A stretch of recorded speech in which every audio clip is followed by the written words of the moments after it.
Welcome back to another episode of Rock Boys Football. Dale, Alex Golesh, Auburn rolling into 2026. And, this is another one of those teams that we've talked a decent amount about during the last couple of months. And now it's time for the boys to call our shot. 2026 schedule prediction for Alex Golesh and Auburn rolling into the fall. I'll continue to say it. I think the best part about doing these episodes every year, hearing from the Auburn fans, just getting a sense of, hey, if you got a record prediction, let it fly. But specifically for Auburn, what are the year one expectations for Alex Golesh? What's the record need to be for the Auburn fans to say, hey, that was a successful year one season for Alex Golesh? Let it rip in the comment section. Appreciate you guys. If y'all do enjoy the content, consider subscribing to the channel. Dill, we'll start this episode as we always do. I'll put you 90 seconds on the clock here. Your elevator pitch, your elevator take, if you will, on Auburn rolling into 2026. What you got for us? I think what's almost interesting is I probably have more confidence with the defense heading into this year, I think. I mean, you look at especially how disruptive I think they can be. And again, you're putting a fair amount of stock, I think, in some young guys developing in the right way, like a Jared Smith, Malik Autry, Crawford, Darian Smith, all four of them, they need to kind of be on point, I think, especially Jared Smith. I think he is super important to this team. Agreed. But the linebacker position is great. Yeah. DJ Dirk and the continuity there. I think this defense is going to be really damn good. And then I do wonder about the offensive talent in general. It doesn't feel like there's a ton of SEC aside from the running back position. It doesn't seem like there's a ton of who are the difference makers that can go out and win you football games on the offensive side of the football. That's probably the concern that I would have as well. My elevator take, kind of simple, Dylan. That is, I trust this defense. DJ Durkin did a phenomenal job retaining the key parts of this Auburn defense, and I kind of blindly trust Alex Golesh to figure out a way to put points up on the board. And if you were to, that's probably an oversimplification when it comes to Auburn, but that's kind of my take, because I think we're going to figure out how to score. And I think that this defense should be a top half, maybe top third defense that we see in the conference. And, I think you were kind of talking about it, the big concern that you might have about this Auburn defense is replacing some really good pass rushers. I think you got enough young talent that you can replace it. And here's the other part. I think he got some of the best blitzing linebackers that you see in all of college football. And so even if the defensive line and the production and the pass rush maybe drops a little bit, although I'm not even sure if it's going to, I kind of trust DJ Durkin to figure it out in terms of impacting the passer with the battery of linebackers that we have in 2026. When you get into the schedule, what stands out to you the most before we kind of get really dialed in here? There's probably an element of you have a decent SEC schedule. And again, that's kind of relatively speaking. I think it's nice to have Vanderbilt, Arkansas, and Mississippi State. To me, those are three of the four bottom tier teams. If you probably throw Kentucky into that list as well. Yeah. So I think you like that part of it. Having said that, little middle stretch starting with Tennessee is an absolute gauntlet. That is a brutal stretch. I would not include Tennessee into that. I would include the three: at Georgia, LSU, at Ole Miss. The way I look at it, you got a three-part season, right? You got what I think a pretty dang gettable first 5 games. And I know going on the road to Tennessee, that's no easy task, but Dill, that's a team that I'd want to play in the first half of the season, where I got plenty of question marks about what Tennessee is going to be. And so you feel like that first 5 games kind of get the ball rolling is going to be really big. You got, after the bye, 3 games that I'm not picking Auburn to win right now. And then I think you get a very gettable month of November. And one of the things that intrigues me as we dive a little bit deeper into the schedule is, what's your biggest concern about Auburn in general in 2026? To me, it's the offensive line. How many defensive lines, how many front sevens scare you in the first half of the season? Until that bye week, it's like Florida. Probably. They'll be decent, but I don't think it's a top half defensive line right now. Tennessee certainly doesn't scare me, nor does Vanderbilt. And so I'm looking at it and saying that the matchup is kind of uniquely good, where it's like, hey, we're all concerned about this offensive line, specifically early on, kind of gelling together with all the new faces. Well, I'm not really all that scared of the defensive fronts that are on Auburn's schedule in the first half of the year. The other part, if you're kind of glass half full here, is that you're going to have a monster experience advantage at quarterback, which matters. Look at where the sport is right now. Look at the quarterbacks that play well, the quarterbacks that struggle. The experienced quarterbacks play well. And you look at Florida, they're going to have a first-year starter, whether it's Tramel Jones, redshirt freshman, whether it's Aaron Philo. Tennessee's going to be trotting out a true freshman quarterback. Vandy's going to be trotting out a true freshman quarterback. And so I'm looking, especially in the first half of the year, that's when I want to play the true freshman. And so I think Florida has the chance to be good. Hell, I think Tennessee has the chance to be a pretty good football team. Uniquely beneficial, in my opinion, first half of the schedule for Auburn in 2026. In the Florida game, that's the key to me, and I think it's the key, frankly, for both teams. And again, I feel like we've talked about this nonstop over the offseason, but both Auburn and Florida have so greatly struggled to get off to good starts. Yeah. And obviously, you get Florida at home. I think Baylor, you put them as a toss-up, that'd be a really disappointing loss at the end of the day. Like, I think it's fair to put them in purple, but I just look talent to talent. That roster really shouldn't stack up that well. I think Baylor should be a win. You go 3-0 heading into that Vanderbilt game. I think then it opens up the door to pretty easy 4-0. That Florida game is ultimately the key. And like you said, you got a ton of things kind of falling in place that I think you'd prefer, like a new offensive line, new quarterback, a lot of new on Florida in general, in a really disruptive defense, especially in the front seven that's athletic enough to play with a team like Florida. Plus, you get it at home. It probably is as good of a matchup as you can get for that early with an SEC team that is not named like Arkansas. Like the communication, it's going to be hard for a brand new offensive line with a brand new quarterback to communicate on the road in Jordan-Hare Stadium with a front seven that is going to be active in that football game. And assuming you win the Baylor game, that's going to be rowdy as hell. Like, that's going to be a rowdy environment, really fun game. Like that, again, it does set up okay for, I think, this Auburn. Totally agree. At Tennessee, like I'm lower on Tennessee than you are. And the question marks that I have for Tennessee is, number one, it does sound like, especially in early October, you're going to be getting a true freshman quarterback.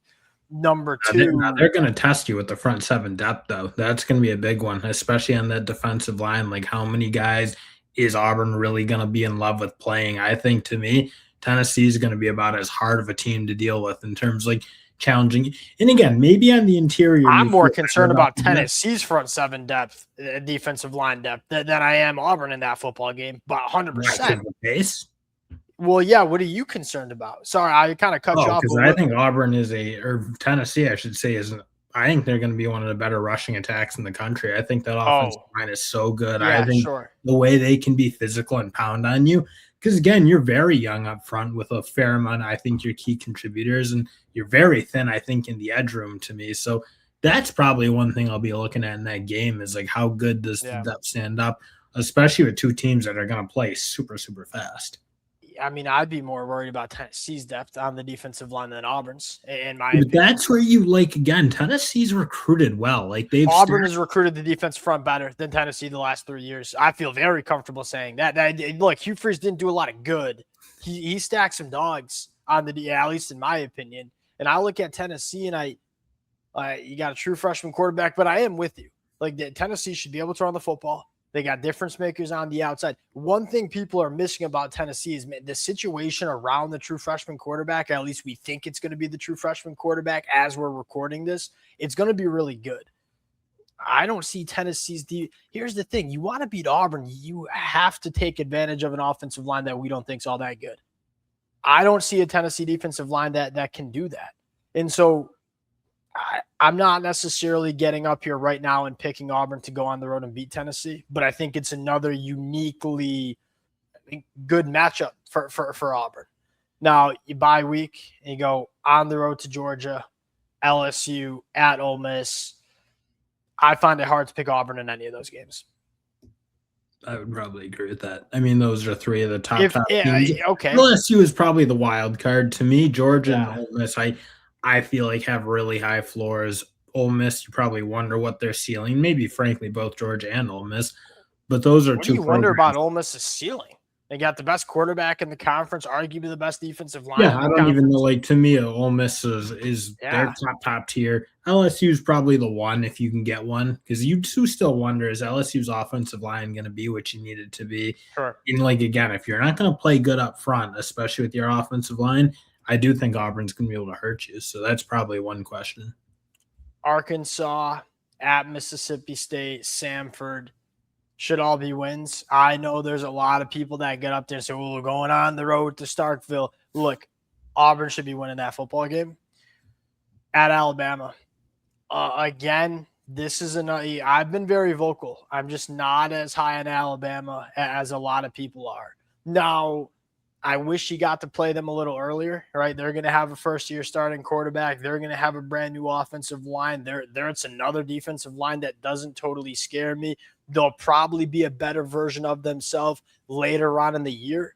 You're going on the road. That's another one that, man, if you can't run the football, and I don't have any reason to believe that Alabama has figured out the run game, and you're going to be sitting in third and long against this DJ Durkin defense and how exotic he can get with some of these linebackers and the pressure packages. I think it's another one of those. It's a gettable game. I know you're going on the road, but it's very gettable. I mean, it was gettable last year, and Auburn had a ton of problems, obviously, on the offensive side of the ball. Like that defense, though, really did slow down Alabama for the most part. And I'm kind of with you. I don't really see the path to Alabama's offense being much better unless obviously Keelan is just unbelievable. Like if he is that guy, if you will, well, that changes things. But he needs to be like almost godlike because he's replacing a first-round quarterback at the end of the day. It's not like this Alabama team had some bum starting at quarterback last year. So that's, to me, like you definitely get worse up front. I don't see that you fix the running back as you said it. To me, I don't really see the path to Alabama's offense being a whole lot better. In Auburn's defense, I think, again, should be able to hold serve at least. What do you got here? Record prediction. I went 7-5. I did too. And I feel like that feels like a pessimistic record prediction to me. I agree. I do feel like there are elements of maybe some incompleteness. Like, again, offensive line, you wonder about. Wide receiver position is one that I don't know that I feel great about heading into this year and the amount of playmaking you have. And again, I kind of wonder who the number one guy is going to be now. So that, to me, you feel like you're going to play really good defense, but I probably do have more questions about the offense than I'm willing to kind of go the more optimistic route, which I think would be 8 or 9 games. And maybe I'm just treating it like still Hugh Freeze is the coach. You know, like I've been burned by Auburn a couple of times over the last couple of years where I fall in love with them on paper and they're just such an ill-prepared football team that just doesn't come up big. And so I'm kind of entrenched in this idea with Auburn where it's I kind of got to see you go win big football games before I'm like having the optimistic outlook. I went 7-5 as well. I could very, very easily be talked into 8-4, especially as I look at, because what I had them going 3-2 in their first 5, 0-3 in their next 3, and then 3-1 to finish the year. I could very much be talked into 4-1 to start. Like right now, if you were to say, hey, who you got, Florida, Auburn. Like I lean Florida going on the road in that game, but I don't love that. I think there's a lot of reason to pick Auburn in that football game. And so I went 7-5. It's a pessimistic look at Auburn. If you wanted to go 8-4, man, I wouldn't push back. Now, if you want to pick 8-4, you got to be dang near perfect outside of those 3 games in the middle of October. All right. We'll get out of here on that. I don't like it. I don't like taking the pessimistic route, but I've kind of just been beaten into submission by this Auburn team the last couple of years. And I know talking to some Auburn fans, they kind of do feel the same way. Now, here's the thing. 7-5, is that good enough to the Auburn fans? That might be my question to end the episode. If we finish 7-5 this year, is the confidence high or low with Alex Golesh in his tenure? I would love to hear from you guys in the comment section. Hey, how about you? I'll ask you that question. 7-5. I was thinking, to me, I do kind of appreciate a bit of the hard reset, if you will, that Auburn took. I mean, they did clean a fair amount of what I don't know if toxic is the right word for it, but like maybe guys that weren't always all about Auburn, if you will, or didn't seem to always be about Auburn. And I think Hugh Freeze had too much of that probably on the roster at the end of the day. Yeah. So I think Alex Golesh came in and again, he kind of made a bit of a hard reset here. You're filtering a fair amount out. I don't think there's maybe as much SEC talent as, again, you look at the way they're recruiting, they recruit that way. Yeah, they're going to have the talent to be kind of in the game, if you will. I'm not sure it's there, especially on the offense. Hey, Dale, I got to give you a hand. You did such a great job of just straight up not answering the question I asked you. 7-5. No, I said that wouldn't bother me because, again, I kind of am approaching this season as it is what it is. Like, I think there was a bit of a reset. I would have. It's not great, but it's not like my bells are out. Like, yes, 6-6 would be the record where it's like that feels disappointing with this schedule. 7-5 would be all right. You could sell me on it, and then 8-4 is like, hell yeah, I'm feeling pretty good about where we could go. I do appreciate Alex Golesh kind of walking the line, and we talked about this with John Summerall, Florida too, where with these new head coaches coming to a program like Auburn or coming to a program like Florida, there's that pressure like win immediately. And look, in this era of the sport, it's important, right? I mean, like there is less patience to these new head coaches than there was 10, 15 years ago.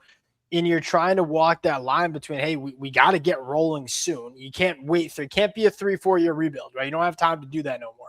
But you also want to make sure you're setting a strong foundation for the future. Like Lincoln Riley, what he did when he got to USC was completely ignored the future, chased wins early. They had some success early, but then there was no foundation that was built.